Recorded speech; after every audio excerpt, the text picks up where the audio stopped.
Okay, only 20 students. I think we just start, Maybe some probably they're okay, they already understand with the format of the final assessment after reading the PowerPoint slide. I think we have to start now. So good morning, everybody. Okay, so at first I'd like to show you the PowerPoint slide for the briefing session. All right. So the name of the final assessment for this unit is called as online test. Okay, it's an online assessment which will be available in the Canvas. Okay. And this online test will be conducted on 25th July, which is Saturday. Okay, so I believe most of you already received the timetable for the final assessment for all the subjects as well, I believe, right? So for economics, it's the last paper. So I believe you should have more time, plenty of time for you to do revision, to prepare for this assessment. Okay. So this assessment will be conducted in the afternoon, in order to align with the time of the students who are from other countries, because of the different time zone issue. So we schedule the online test in the afternoon. Okay, it's going to start at 1 o'clock until 2, but because of maybe some of you may have the technical issue, so you may allow to start the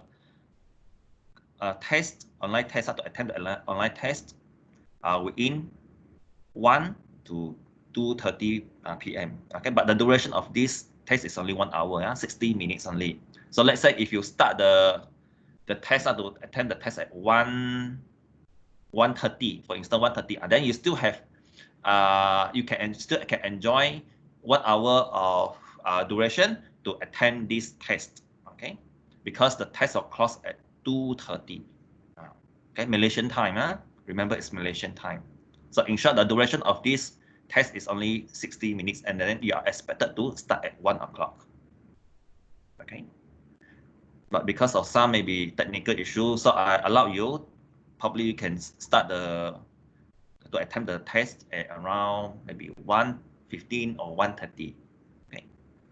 Latest is 1:30, better start, so that you can enjoy a full 60 minutes of the duration to attempt the test. Okay. So far, any question on the time and also the duration of this assessment before I proceed? So far, okay, so far so good, Okay, all right. Then move on to the next slide. But anyway, before the test, I will show you also the instructions, for this online test, so that you can read through the instructions before you attempt the test. Okay.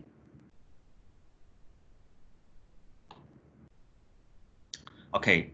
So the instructions here will consist these things, but I'm going to modify again. But these are the important instructions that you need to know for this assessment. All right. So make sure that you must have the calculator, before you attempt the test. Please make sure that you already get ready one calculator. You may use financial calculator, scientific calculator, or just the conventional type calculator for you to do the accounting, the basic debit and credit transaction. You can also use those calculator as well, as long as you have one. Okay. So make sure that you get ready, because some of the the test question may require you to do some basic calculations. Yeah? So please get ready one calculator. Don't use mobile phone. All right? Try not to use mobile phone to do calculation. Try to use the calculator. All right? And use the calculator that you are familiar. That is the one that you always use. Yeah? Try to use the calculator that you are familiar with. Okay. And the duration of this test is 60 minutes. So this test is worth 40% of the available marks of this entire semester. 40%, so it's very high, right? Very high assessment weightage, 40%. So really, you really have to score well for this assessment. So for those who miss the quiz 1, 2, 3, make sure that this online test you can score well, so that you can get more marks. Because for each online quiz is only 10%, but for this final assessment is 40%, so very high. This will affect your grade, your final grade in your economic subject. Okay. So how many sections for this test then? Or only one section? Okay, there is only one section for this test.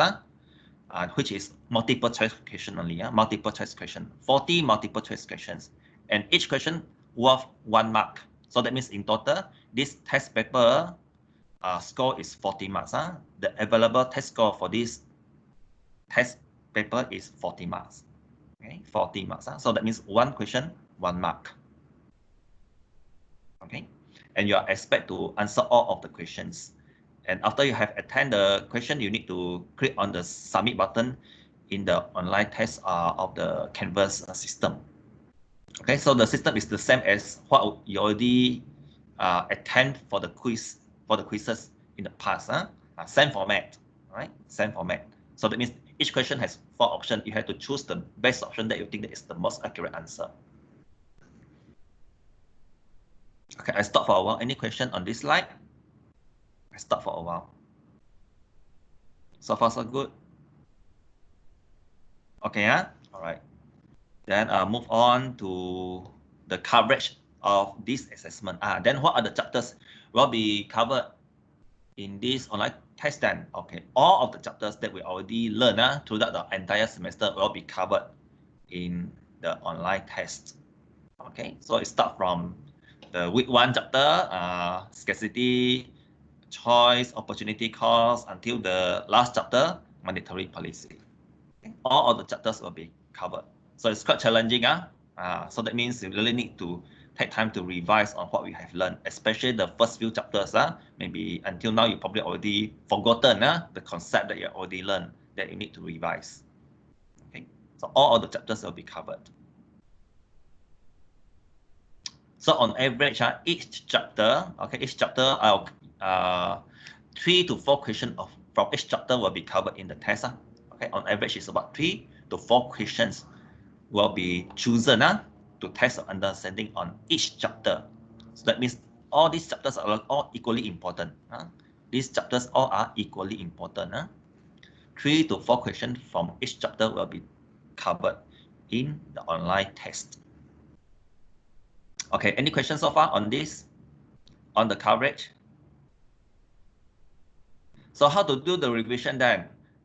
You probably can refer back to the PowerPoint slides from each week. You can go back again. All right. You can also try to practice the tutorial question, or maybe you can also revise your online quiz questions 1, 2, 3, plus the practice exercise 1, 2, 3 as well. 1, 2, 3, 4, 1, 2, 3, 4 in fact. And also the trial test. If you don't have time, then maybe you can try the trial test also. If you don't have time anymore to revise the question of tutorial, then what can you do is you can try the trial test. Okay. So for trial test, there is no limit for you to attempt the trial test. You can try as many times as possible. Trial test is also a mock test to test your understanding on these 12 chapters. Okay. So now the trial test is already available in the Canvas. You can attempt the test anytime you like. Okay. If you got any problem on the trial test question, then the tutor, will be ready to answer your question during the tutorial session in this week. Okay, so this tutorial session this week will be focused on the trial test questions. Okay, I stop for a while. Any question on the coverage of the test before we proceed to the next slide? Okay. Any question that I would like to ask regarding the format of the final assessment, which is the online test?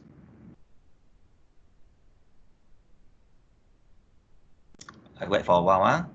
Any question? So far, so good, All right. Okay. So some students may ask, is there any essay or structural question? No essay, no structural question. All of the 40 questions are multiple choice questions only. Okay? Multiple choice questions. But anyway, all of you will receive different set of questions because I already we call it as the shuffle the question and also shuffle the answer. Okay. Randomize the question and randomize the answer. So all of you will have different set or sequence of questions. The question will be arranged differently. All right. So the first question may not be from chapter 1. Can be from chapter 11. can be from chapter 10. Okay, so this is more challenging. It's not always start with chapter 1 question. You may receive the first question as from chapter number 9. So all of you have received different set of questions. Okay. Okay, then some students may ask, can you refer to books and other reading materials during the test? Yes, you can, but you may have limited time. If you really want, what can you do is maybe you can print hard copy of the PowerPoint slide or some references or some resources. You can print hard copy first in advance so that you can refer. Because for 60 minutes to attempt 40 questions is really you have a time constraint. You may not have time to really refer to the teaching materials. But you can get ready. You can get ready some hard copies of the resources if you want. Any other question related the online test? Okay, some students may ask, are you able to know the result of the final assessment? No, you are not. The final assessment result will not be published to the student.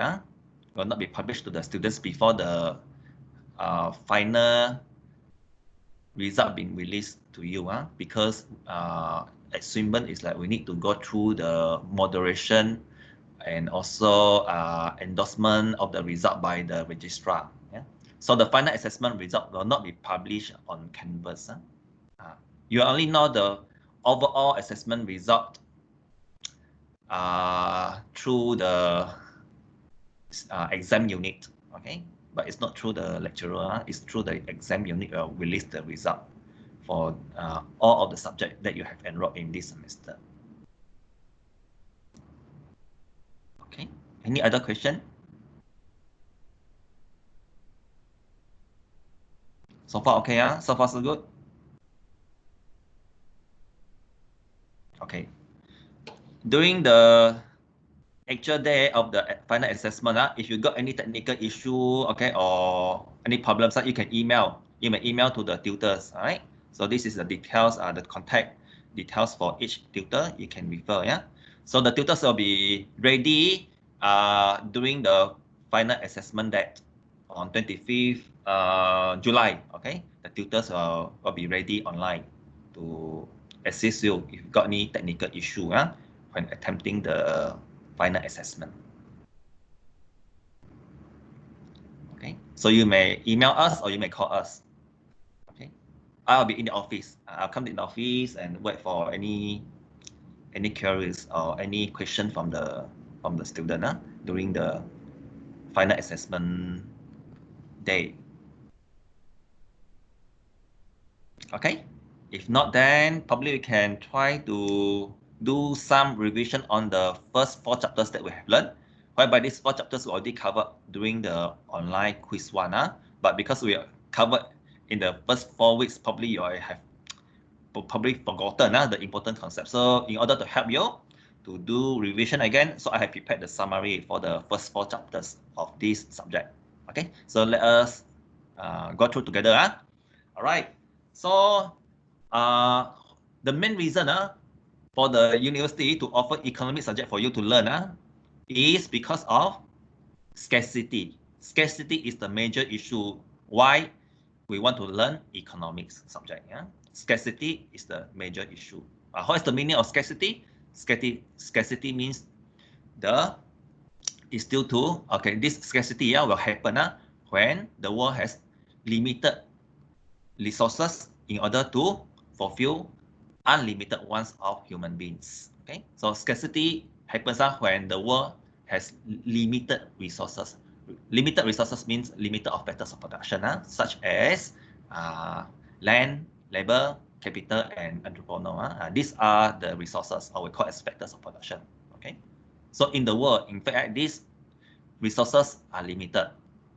Okay, and this scenario is called as scarcity. And this is the major economic problem in the world. A major economic problem in the world.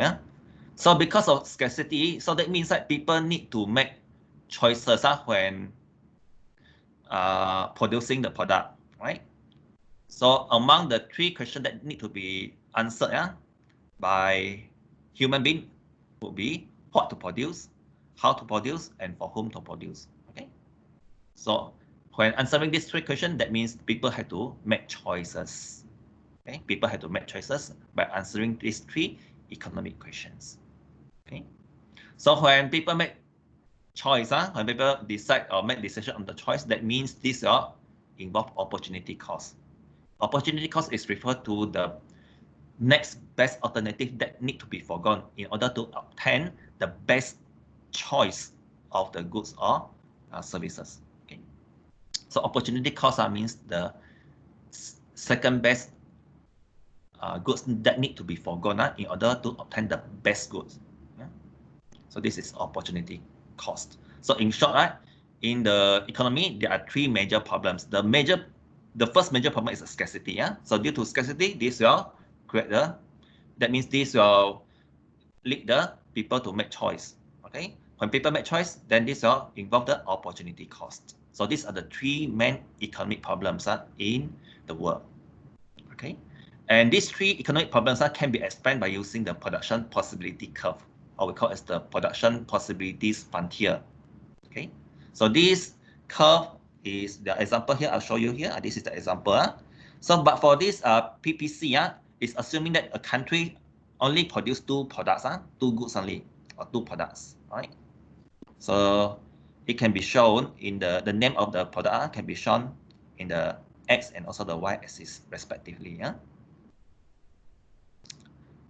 And the points, okay, on the PPC, these are the points whereby the nation or the economy of the country can maximize the utilization of the resources to produce these 2 products. So point A, B, C, D, E, F, these are the possible points that can be considered by the country in order to maximize the resources to produce 2 products combination. All right. Then what happened to the point outside the PPC or PPF? Outside means the white area. If you refer to the slide, it's referred to the white area here. And this area is the area whereby the economy cannot achieve the production. This is the area whereby the economy or the nation cannot achieve the production combination. Why? Because of limited resources, because of scarcity. As a result, the white area, okay, or point G is the point whereby the economy cannot achieve the combination of production due to scarcity, due to limited resources. So this area cannot be achieved. But the economy can achieve point A, B, C, D, E, F, and also H also can be achieved. H can be achieved, but point H is inefficient. Why? Because in fact, right, the nation can still increase the number of productions for either CD or bottles of water, okay, by utilizing the resources available. So H is attainable, but it's not efficient. Okay, it's not efficient but attainable. A, B, C, D, E, F are attainable, and these are the most efficient points for the economy to produce 2 different combination of these 2 goods production. Okay. So far, any question on this? Okay, all right. So moving, okay, if moving from point A, B, C, D, E, F, okay, the movement within the PPF curve will involve the opportunity cost. Movement from A, B, C, D, E, F will involve the opportunity cost. Okay, because movement from A until F will increase the production for bottle of water, right? But this will forego the production for CD. So in order to increase the number of production for water, the economy has to forego number of production for CD. So the number of production that has to be forgone for CD is referred to the opportunity cost. Opportunity cost.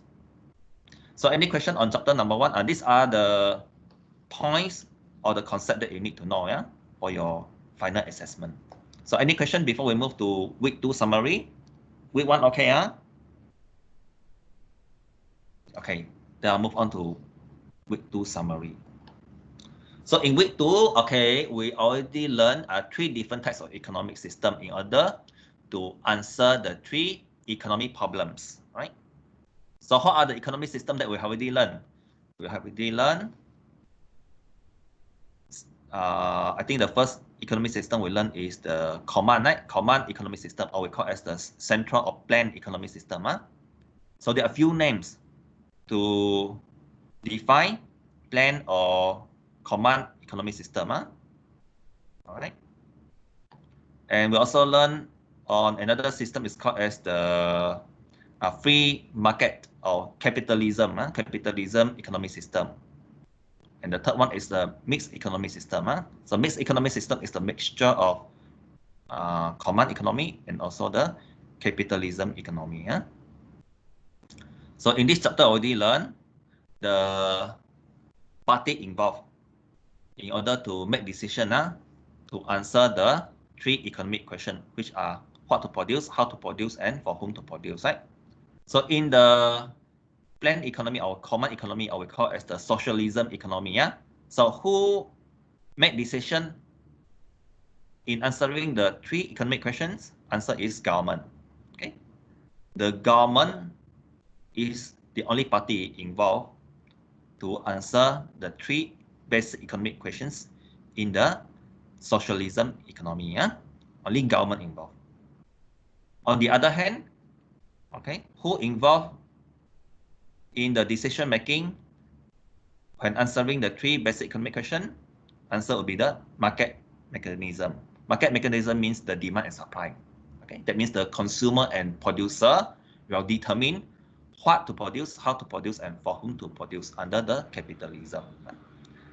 Don't forget, market mechanism means demand and supply. Market mechanism means demand and supply, or we call as consumers and producers. Okay, so far so good, All right. Then how about the mixed economy? For a mixed economy, who answer the 3 basic economic questions?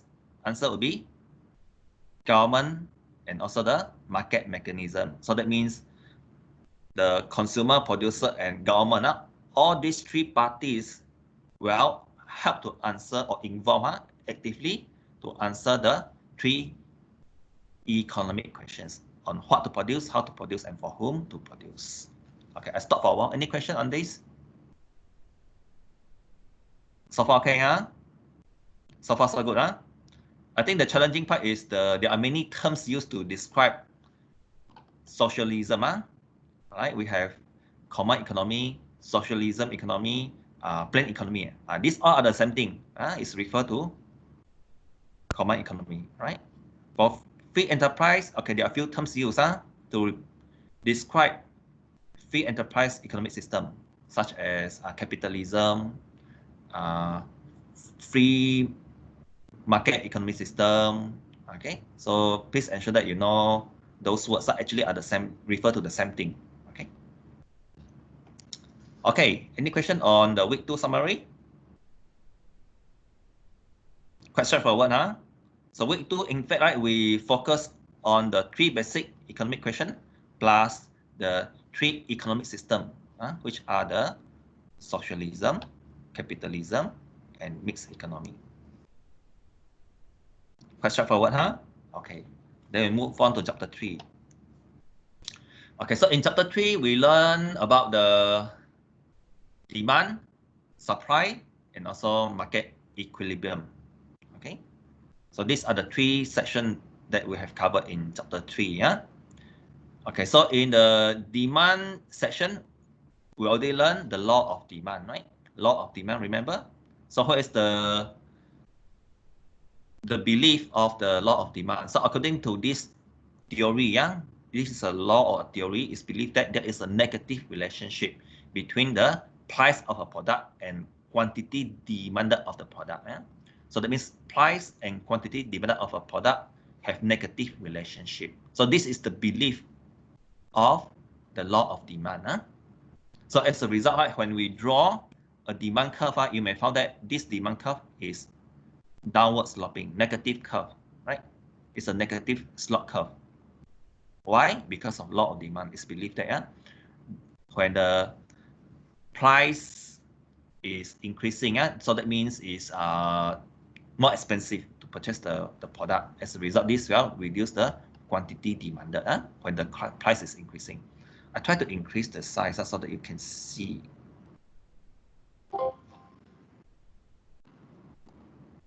Too big already.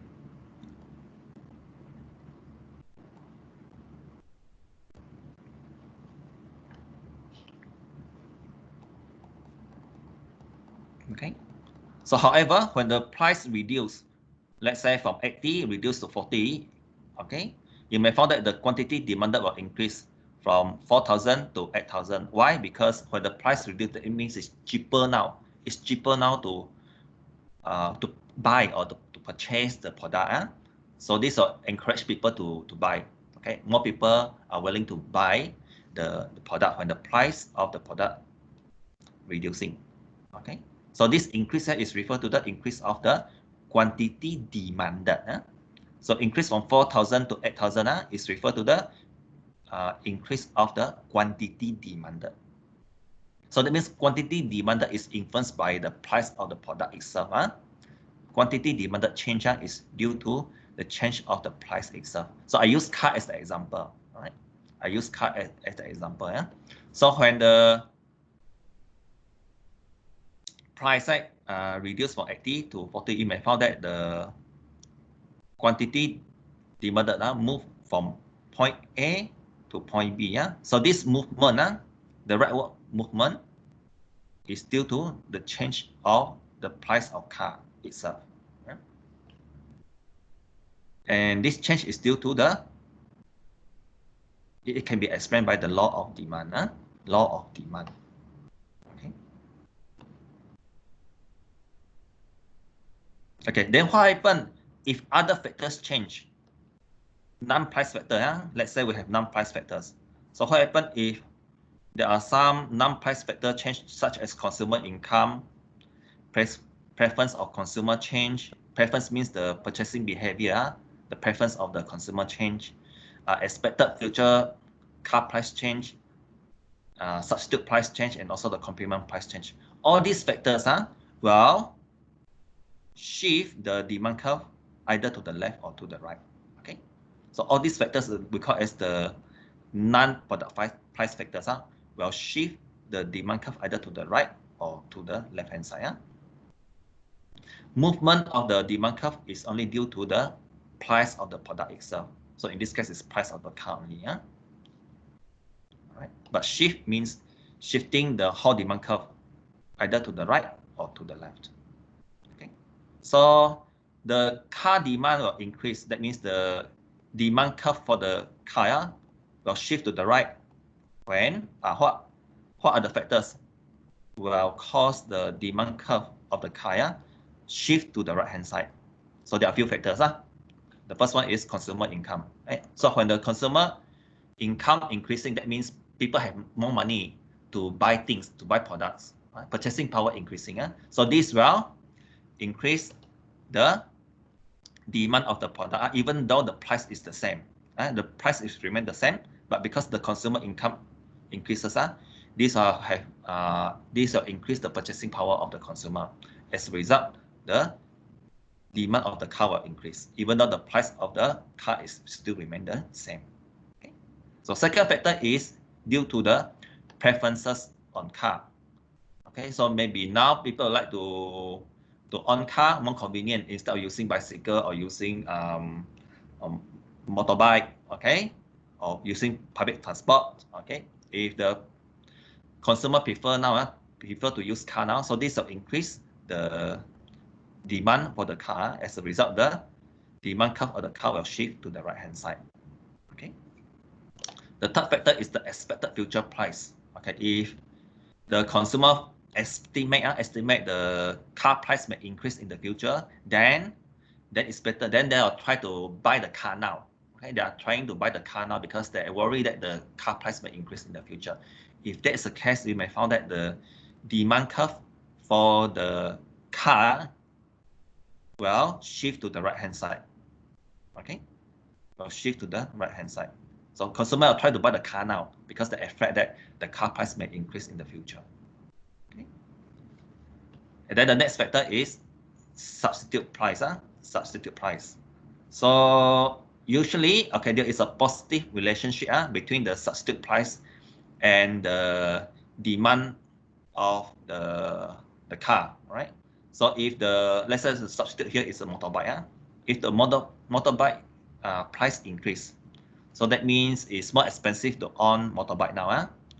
If that's the case, some of the consumer, okay, who own the motorbike, right, who plan to buy the motorbike may switch their preference, okay, to buy car now. Why? Because motorbike is more expensive when the price increased. So that means the motorbike now is more expensive.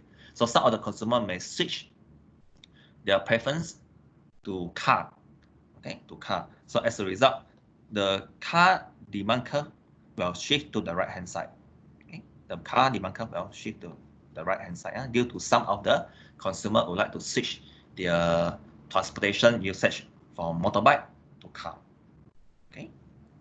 Then another factor that will shift the demand curve for the car to the right is the petrol price. Okay, because petrol is the complement goods of the car. Yeah. Why? Because petrol and car must be used at the same time, right? Simultaneously. So that means petrol is the complement goods of car. Yeah. So if the petrol price reduce, that means the maintenance cost to own the car is cheaper now, right? The cost to have a car is cheaper now when the petrol price reduce. So this will encourage more people to own car. As a result, the demand curve for the car will shift to the right-hand side. This will increase the quantity demand for car. Yeah? So remember, these are the factors will increase the demand for the car, which will shift the demand curve for car to the right-hand side. Okay. So far so good. Okay, then I'll move on to the supply side. Okay, so for the supply side, we already learned the law of supply. So this theory or this law believe that there is a positive relationship between the product price and also the quantity supply. So that means when the price is increasing, that means the quantities supply will also increase. Why? What is the reason? When the price of the product is increasing, then the number of quantity supply will also increase. What is the reason why? It's because when the price of the product is increasing, that means is more profitable for the supplier or the producer to produce the product in order to meet the market demand. More profitable when the price of the product is increasing. Yeah.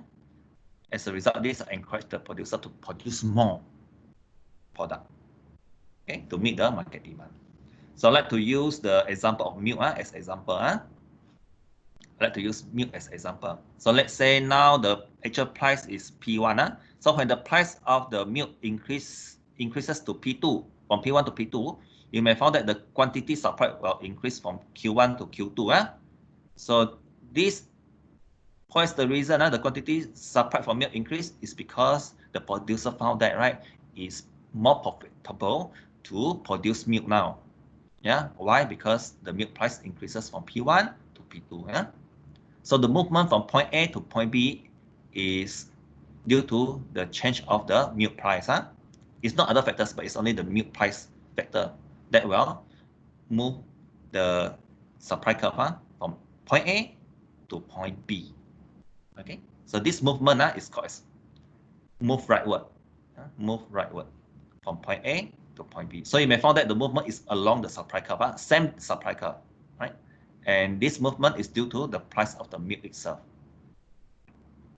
And this can be explained by the law of supply.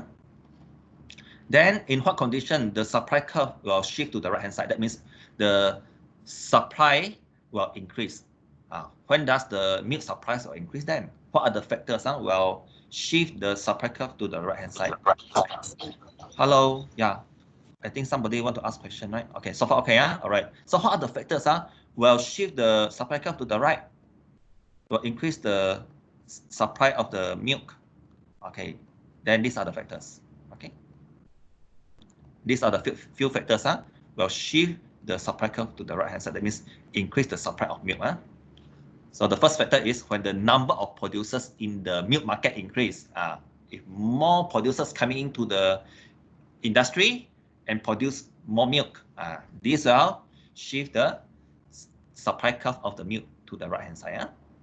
More producers now, that means, all right. Another factor is production cost. When the production cost, that means the resources of materials are reducing, the input cost reducing, then that means it's cheaper now to produce the products. So this will encourage the producer to come into the industry and to produce more milk.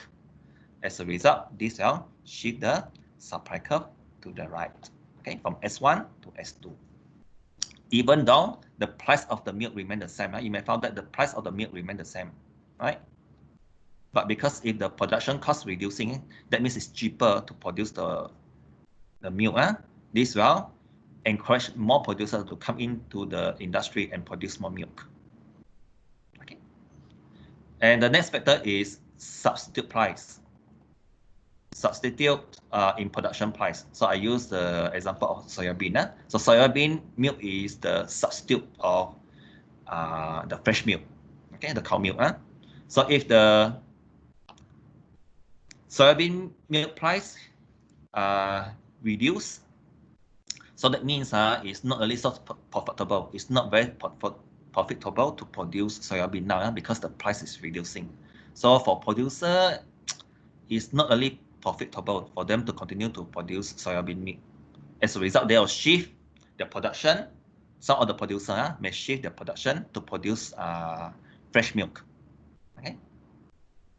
So when the producer shift the production to produce more fresh milk instead of soybean milk, so this will shift the supply curve to the right as well. Okay. The last factor is the complement in production price. So I use the example of cream. Cream actually is the side product. It's a side product that will be created when the producer produce milk. Okay, so this is the side product. No matter how when producing in the process of producing milk, cream also will be created simultaneously. Okay, so if the cream price increasing, increasing, so that means it's profitable to produce more cream in the market in order to get more profit. If that's the case, this will encourage the producer to produce more cream, right? So when more cream is producing, this will also have to increase the production of the milk, right? In order to have more production of cream at the same time. So as a result, this will increase the milk supply curve to the right as well. Okay. So these are the concepts that you need to know for your chapter 3. Okay. You can refer to this summary slide. Okay. So far, any question on this before we move on to the next slide? So far so good, Okay. Then move on to the next slide. It's still under chapter 3, but I just want to introduce to you the concept of market equilibrium, surplus, and also the shortage concept in this chapter. So let us try to do revision again on the concept of market equilibrium, shortage, and also surplus. So we know that, right? Market equilibrium will happen when the quantity demanded is equal to the quantity supply. So when the demand curve is intersect with the supply curve, that means the market equilibrium will happen, which is at this point, this red point. So this red point is referred to the market equilibrium point. So at this point, what is the equilibrium price? $1. Okay, $1 is the equilibrium price. And what is the equilibrium quantity? In this case, is 10. Okay, this is the equilibrium quantity. Okay, so what happened if the product price now is below the equilibrium price? Below means below than 1. So let's say 0.75, that means 75 cents now. Okay, if 75 cents, that means the market price now is below than the equilibrium. So what is going to happen at this price? You may find that the quantity demanded now is 11. The quantity supplied is 9 only. So there is a gap, right? You may find that at the price of 75 cents, quantity demanded is more than the quantity supplied. There is a gap there, right? So what is the gap? What is the name of this gap? This gap is called as shortage, okay, or called as excess demand. That means demand is more than supply. Yeah? Quantity demand is more than quantity supply. Yeah? So this scenario is called as excess demand or shortage. Okay, so in the real world, yeah, the market mechanism, or we call as the demand and supply, we'll try to adjust. Okay, we'll try to adjust the quantity demand and quantity supply so that the good side will increase with the price and achieve the equilibrium point at this point again. Okay, so the market mechanism, that means the producer and the consumer, they'll try to adjust their quantity, supply, and demand respectively, yeah, so that the market price will increase again until the quantity demanded is equal to quantity supplied. Okay, so in short, when there is a shortage, you may find that the quantity demanded is going to reduce, right? And the quantity supplied will increase. Okay, so these two mechanisms will adjust until the quantity demanded is equal to quantity supplied and achieve the market equilibrium point at this point, this pink point, which is $1 market price, and with the quantity of 10. Okay, quantity of 10 as the market equilibrium point. On the other hand, what happens if the current price is above the equilibrium price? That means above 1, so it can be 1.5, can be 2, right? So I use 1.5 as the example. Yeah? So at the price of 1.5, this price level is called as the above equilibrium price. This level is called as above equilibrium price. So at this price, what is going to happen? You may find that the quantity supplied is 11 and the quantity demanded is 9. So that means the quantity supplied is more than quantity demanded at this price, at the price of 1.5. So what is the name of this scenario then? This is called as surplus. Okay? Surplus means when the quantity supplied is more than quantity demanded. Another name for describing surplus is called as excess supply. Excess means supply is more than demand. Excess supply means supply is more than demand. Okay. So what is going to happen then in the market when surplus happen? Okay. When surplus happen, the market mechanism, that means the producer and the consumer, will try to adjust the quantity demanded and quantity supply until the price will reduce and reach the market equilibrium point again, which is here. That is when the quantity supply and quantity demand are equilibrium or equal. Okay. So when the price level is above the equilibrium price, you may find that the price level will reduce. Okay, price level will reduce until the quantity demanded is equal to quantity supply. Okay. So any question on the shortage and surplus? This will be covered in your final assessment. So you can refer to this slide, do revision again. Any question on this? Shortage and surplus. Okay, if not, then I'll move on to the next slide. Next slide is also about the market equilibrium. Market equilibrium. Okay. Okay, when the questioner is asking about the result of the market equilibrium price or market equilibrium quantity due to the shipment of demand or supply, then it's better for you to draw diagram. Okay, it's good that you can draw the diagram to identify the final effect of the market equilibrium point and also the market equilibrium price and also the equilibrium quantity. So it's good that you can draw the demand and supply curve. Okay, so there are 4 scenarios that we already learned. Okay, there are 4 scenarios that we already learned that will affect the market equivalent point.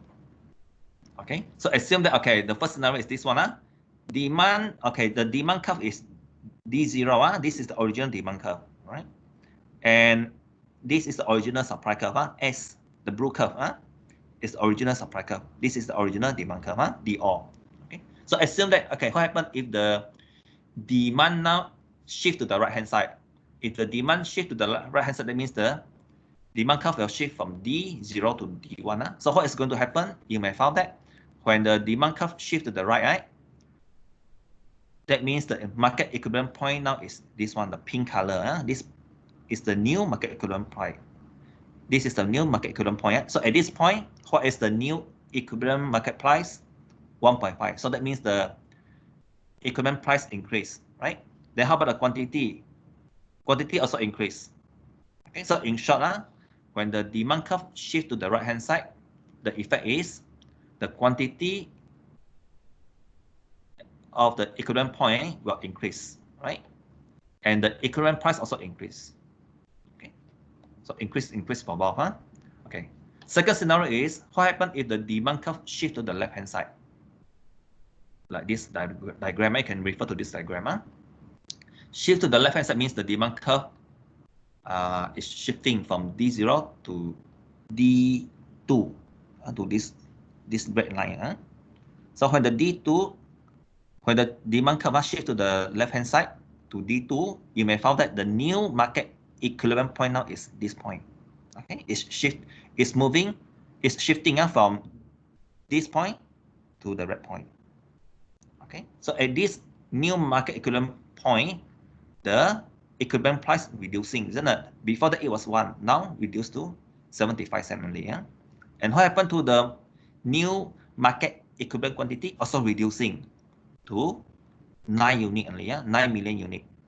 So in short, if the demand curve shift to the left hand side, what is the consequence of the equivalent quantity and equivalent price? Both will reduce. You may find that the equivalent quantity and price will reduce when the demand curve shift to the left hand side. So far, okay? All right. The third scenario is when the supply curve shift to the right. That means the supply increase. When the supply increase, that means the supply curve will shift to the right hand side from S0 to S1. Demand curve is still the same. So that means in this case here, you may find that the new equivalent point now is here, this point, the pink point. Okay, so you compare at this point, you may find that the equivalent price reduced from 1 to 75 cents only. Right? Then how about the equivalent quantity? Equivalent quantity also reduced from 10 to equivalent quantity increasing from 10 to 11 increasing. Okay, but the price reduced. Equivalent price reduced, but equivalent quantity increasing from 10 to 11 million. So in short, so what can we conclude? That means that when the supply curve shift to the right hand side, okay, the equivalent quantity increases, but the equivalent price reduce. Okay, so it's good that you can draw the demand and supply curve during the test. It's not compulsory, but it's good that you can draw so that you can identify the effect of equivalent quantity and equivalent price. Straightforward. It's good that you can draw. It's only for your own reference only. It's not for the audience, but just for your own reference. Okay. The last scenario is when the supply curve shift to the left hand side. That means the supply reduce. So what is going to happen to the equivalent price and equivalent quantity? Okay, it's good that you can draw the supply and demand curve again. So if the supply curve shift to the left, that means shifting from S0 to S2 to this line, right? So at the new S2, you may find that the market equivalent point now is here, this point. Okay. So at this point, that means the market equivalent price increasing from $1 to $1.50, increasing. But what happened to the equivalent quantity? equipment quantity reduced from 10 to 9 only. Okay, so in short, when the supply curve shift to the left, the consequences will be the equipment quantity reducing, but the equivalent price increasing. Yeah? So you can use this diagram to help you to do revision again. Okay. So any questions so far? I stop for a while. So far, okay, huh? So chapter 3 covers quite a number of things, huh? The quantity demanded, demand, quantity supplied, supply, and also the market equilibrium. So these are the concepts that you need to know, yeah, to prepare you for the final assessment. Okay, if not, then I'll move on to chapter number 4. So in chapter number 4, we have studied the price elasticity of demand and also price elasticity of supply. We only studied these two concepts. Okay? Price elasticity of demand and price elasticity of supply. So in this chapter, there are two things that you need to know. One is you must know how to use the formula to calculate the price elasticity of demand. Right? You need to know the formula, huh? So the formula, okay, if I write down the formula,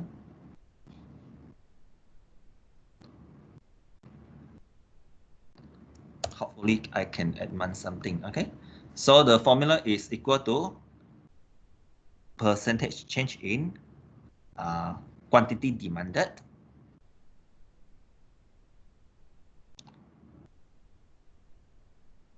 I'm not sure whether I can adjust the formula. Let me see whether I can insert the formula for you.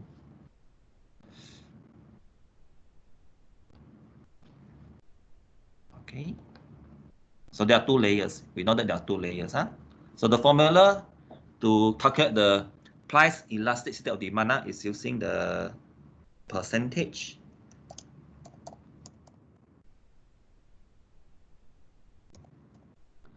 I think I better use the short form because if I use the full term not enough space so I just simply use this one percentage change maybe I can use this one okay change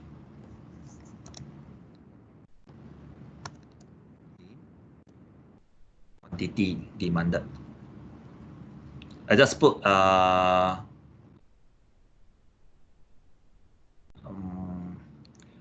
okay, if I put quantity demanded, I think it's not enough space. I put Q Q demanded. Right.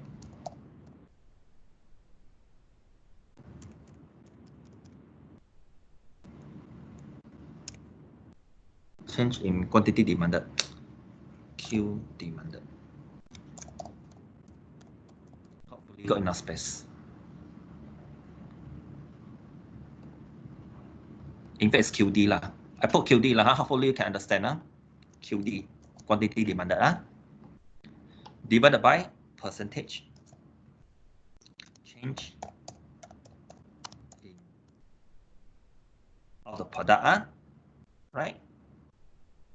So okay, in method there is no unit there is no unit for this formula the final answer for this is there is no unit okay there is no percentage should not put any percentage for the final answer there is no unit okay for this formula okay but the answer usually is it should be negative number you may find that it's a negative number if you use this formula right to calculate the price elasticity of demand you may find that the answer obtained is a negative number. Why? It's due to the law of demand because we know that the relationship between price and quantity demanded is negatively related. So if you use this formula to calculate the price elasticity of demand, you may find that the answer is negative number. Okay, negative number. However, when you want to interpret the answer, right, try to remove the negative symbol. Have to remove the negative symbol so that it's easy for you to interpret the answer of price elasticity of demand.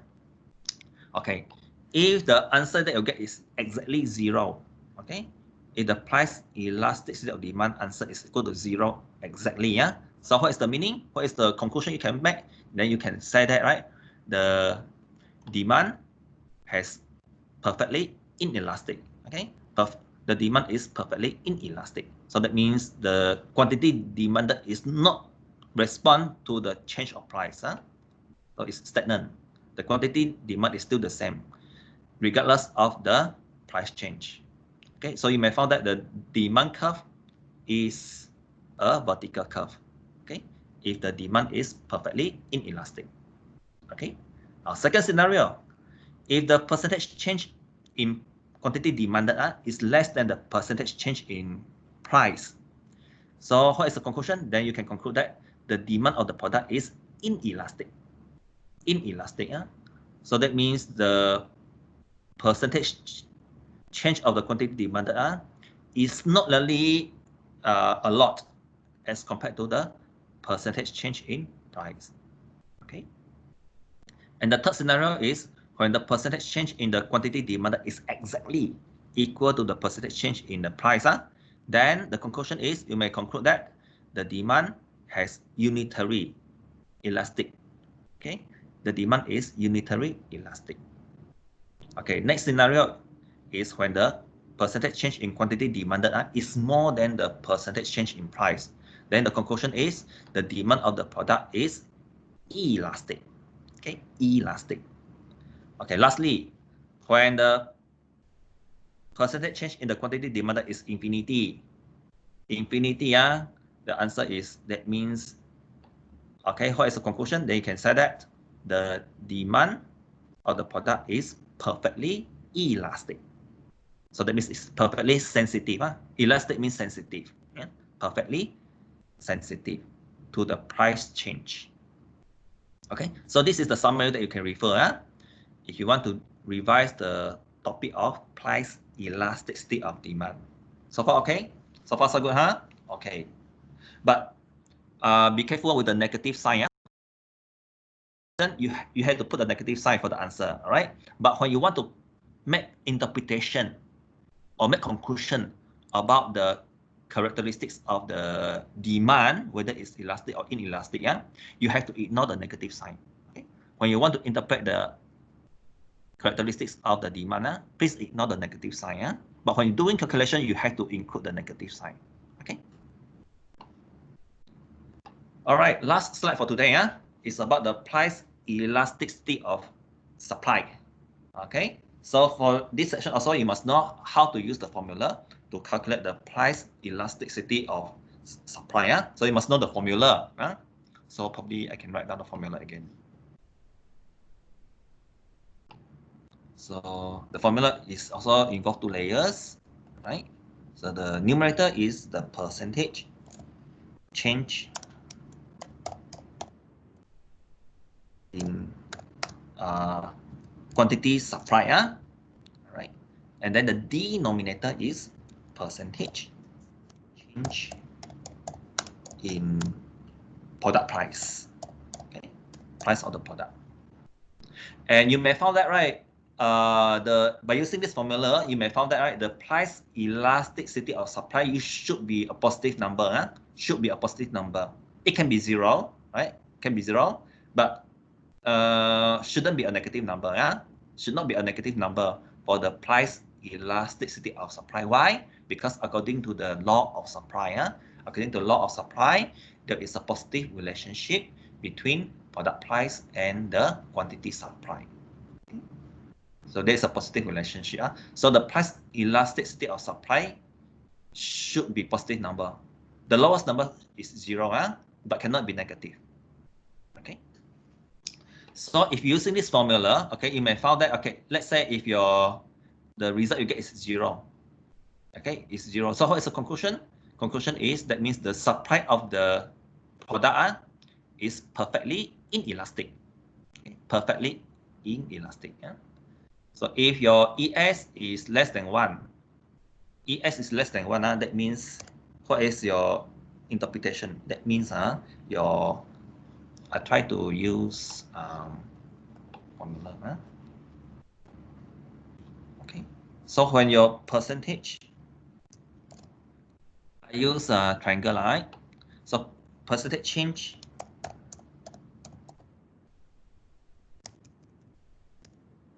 in the quantity supplied is less than the percentage change in the product price. When this scenario happens, you may find that your ES is less than 1. When your percentage change in quantity, the supply is less than your percentage change in price, then you may find that your price elasticity of supply is less than 1. Okay. So what is the conclusion? Conclusion is the product supply has inelastic supply curve. The supply is inelastic. Okay, when this scenario happens. Okay, next scenario is when the percentage change in quantity supply is exactly equal to the percentage change in price.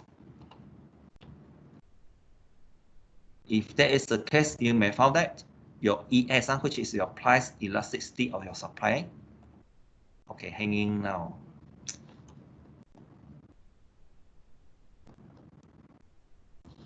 This one should be equal to less than 1. Oh, it's hanging, my sister. I need to go out for a while. Hold on. Let me go out for a while.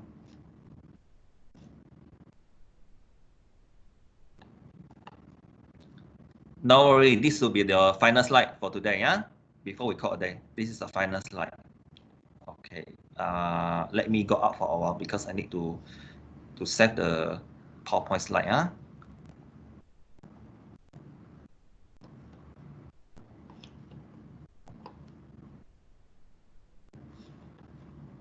Okay. Let me go in again.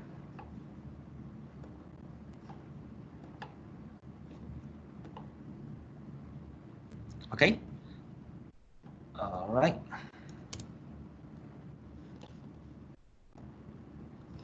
So ES equal to 1 means the percentage change in quantity supply is equal to the percentage change in the price. So if the ES is equal to 1 exactly, that means the supply of the product is unitary elastic. Okay. If your ES is greater than 1, that means the percentage change in the quantity supply is more than the percentage change in the price. So the conclusion is supply of the product is elastic. Okay. And lastly is perfectly elastic is when the ES is equal to infinity. Infinity. So that means the percentage change in price is equal to 0, but the percentage change in quantity supply is a huge number. Okay. This usually happen. Like this. I'll show you the formula.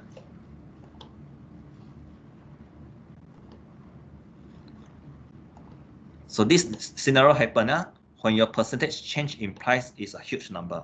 Okay, huge number, huge value.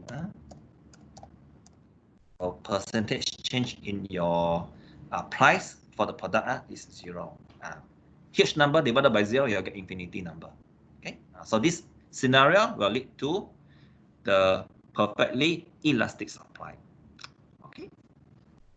All right. So these are the concept that you need to know, for the first 4 chapters that we already learned in the first 4 weeks. All right. So hopefully this slide can help you to revise on the first 4 chapters that have been covered in your online quiz 1.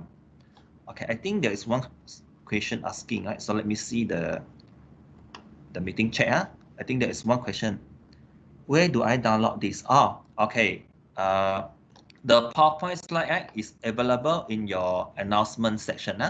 Under the announcement section, should be able to get this summary. Okay. Under the announcement section, okay, I'll show you announcement. Okay, you can go to the blackboard to the canvas. All right. Then you can go to the announcement section under briefing for final assessment. All right. And the attachment is here. This one, the second one. This one. All right. So am I answering your question? Okay. I need to show you share the slide with you. Okay. I share one more time. Okay. Okay. You need to go to announcement, right? go to Canvas, and then go to announcement section, right? Then go to the briefing for final assessment. All right, and go to the second message that I sent. This one, I sent this yesterday. Right. All right. Another way for you to access the information is I already save a copy under the modules. Okay, you can go to modules, under modules, and then you can go to week 13. Okay, and then click on this final assessment briefing. Right. Then you can open this file. This is the link for MS Teams, and then this is the file for today's presentation. Okay. So any other question?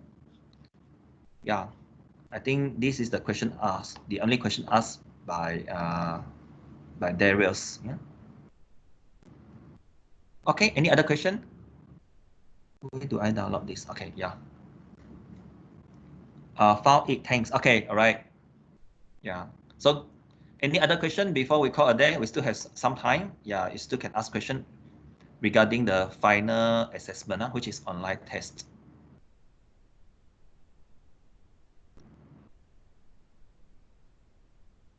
Any other question that you'd like to ask before we call a day? All right. Okay, so that means you can try this week and also coming week. You can try the trial test. If you have free time, you can try the trial test. If you got any problem, okay, on the trial test answer, you can try to ask your tutor during this week tutorial. For this week tutorial, we'll only limit to one tutorial session enough, so that you can have your own time to do your own revision. We understand that you have many subjects to study as well. So this week we'll only have one tutorial session, whereby you can use this session to ask the question from the trial test. Okay, so trial test, I think you should be able to get from here. You can click on the syllabus. Trial test is this one. So altogether 40 questions.